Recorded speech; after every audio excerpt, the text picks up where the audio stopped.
السلام علیکم ورحمۃ اللہ وبرکاتہ بھائیوں اور بہنوں، اس ویڈیو میں ہم اردو ٹرانسلیشن کریں گے سورہ ناس کی، قل اعوذ برب الناس کی، اور اس ٹرانسلیشن میں، اس ترجمے میں ہم انشاءاللہ تعالی ورڈ ٹو ورڈ ٹرانسلیشن کریں گے تاکہ آپ کو عربی ورڈز کے میننگ اردو میں سمجھ میں آئے، اور پھر انشاءاللہ تعالی پوری سورہ کی بھی اردو ٹرانسلیشن کریں گے۔ تو ہم شروع کرتے ہیں۔ اعوذ باللہ من الشیطان الرجیم، بسم اللہ الرحمن الرحیم۔ قل کہہ دو، اعوذ میں پناہ مانگتا ہوں، بربی رب کی، الناس لوگوں کے، ملکی بادشاہ کی، الناس لوگوں کے، الہ معبود کی، الناس لوگوں کے، من سے شر برائی، وسواسی وسوسہ ڈالنے والے کی، خناس جو چھپ چھپ کے آ جائے، الذی جو یوسوسو وسوسہ ڈالتا ہے، فی اندر، صدوری سینوں کے، الناس لوگوں کے۔ اب ہم ایک بار پوری سورہ کی ٹرانسلیشن ایک ساتھ پڑھیں گے انشاءاللہ۔ شروع اللہ کے نام سے جو سب سے بڑا مہربان اور نہایت رحم کرنے والا ہے۔ کہو کہ میں پناہ مانگتا ہوں سب لوگوں کے پروردگار کی، سب لوگوں کے بادشاہ کی، سب لوگوں کے معبود کی، اس وسوسہ ڈالنے والے کے شر سے جو پیچھے کو چھپ جاتا ہے، یعنی جو چھپ کر وسوسہ ڈالتا ہے، چھپ کر وار کرتا ہے،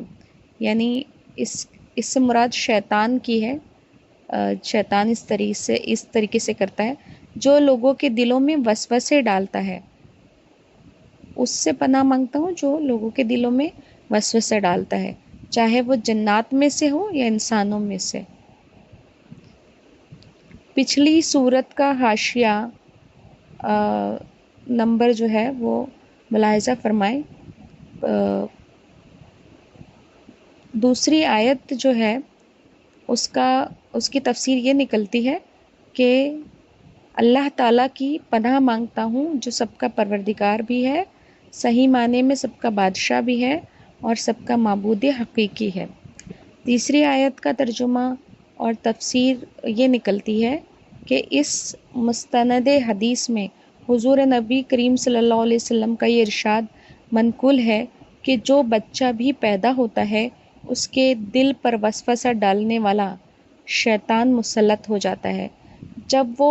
ہوش میں آ کر اللہ تعالیٰ کا ذکر کرتا ہے تو یہ وسوسہ ڈالنے والا پیچھے کو دبک جاتا ہے،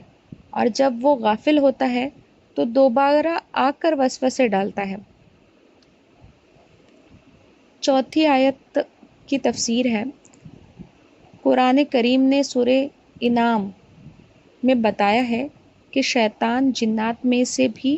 ہوتے ہیں اور انسانوں میں سے بھی ہوتے ہیں، البتہ شیطان جو جنات میں سے ہے وہ نظر نہیں آتا اور دلوں میں وسوسے ڈالتا ہے، لیکن انسان میں سے جو شیطان ہوتے ہیں وہ نظر آتے ہیں، اور ان کی باتیں ایسی ہوتی ہے کہ انہیں سن کر انسان کے دل میں طرح طرح کے برے خیالات اور وسوسے آ جاتے ہیں۔ اس لیے اس آیت کریمہ میں دونوں قسم کے وسوسے ڈالنے والوں سے پناہ مانگی گئی ہے۔ ان آیتوں میں اگرچہ شیطان کے وسوسے ڈالنے کی طاقت کا ذکر فرمایا گیا ہے، لیکن اللہ تعالیٰ کی پناہ مانگنے کی تلقین کر کے یہ بھی واضح فرما دیا گیا ہے کہ اللہ تعالیٰ کی پناہ مانگنے اور اس کا ذکر کرنے سے وہ پیچھے ہٹ جاتا ہے۔ نیز سورہ نساء میں فرمایا گیا ہے کہ اس کی چالیں کمزور ہے اور اس میں اتنی طاقت نہیں ہے کہ وہ انسان کو گناہ پر مجبور کر سکے۔ سورہ ابراہیم میں خود اس کا یہ اعتراف اللہ تعالیٰ نے نقل فرمایا ہے کہ مجھے انسانوں پر کوئی اقتدار حاصل نہیں۔ یہ تو انسان کی ایک آزمائش ہے کہ وہ انسان کو بہکانے کی کوشش کرتا ہے، لیکن جو بندہ اس کے بہکانے میں آنے سے انکار کر کے اللہ تعالیٰ کی پناہ مانگ لے تو شیطان اس کا کچھ بھی نہیں بگاڑ سکتا۔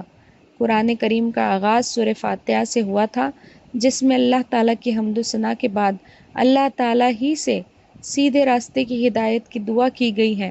اور اختتام سورہ ناس پر ہوا ہے جس میں شیطان کے شر سے پناہ مانگی گئی ہے، کیونکہ سیدھے راستے پر چلنے میں اس کے شر سے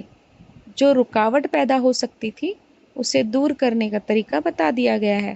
اللہ تعالیٰ ہم سب کو نفس اور شیطان دونوں کے شر سے اپنی پناہ میں رکھے، آمین ثم آمین۔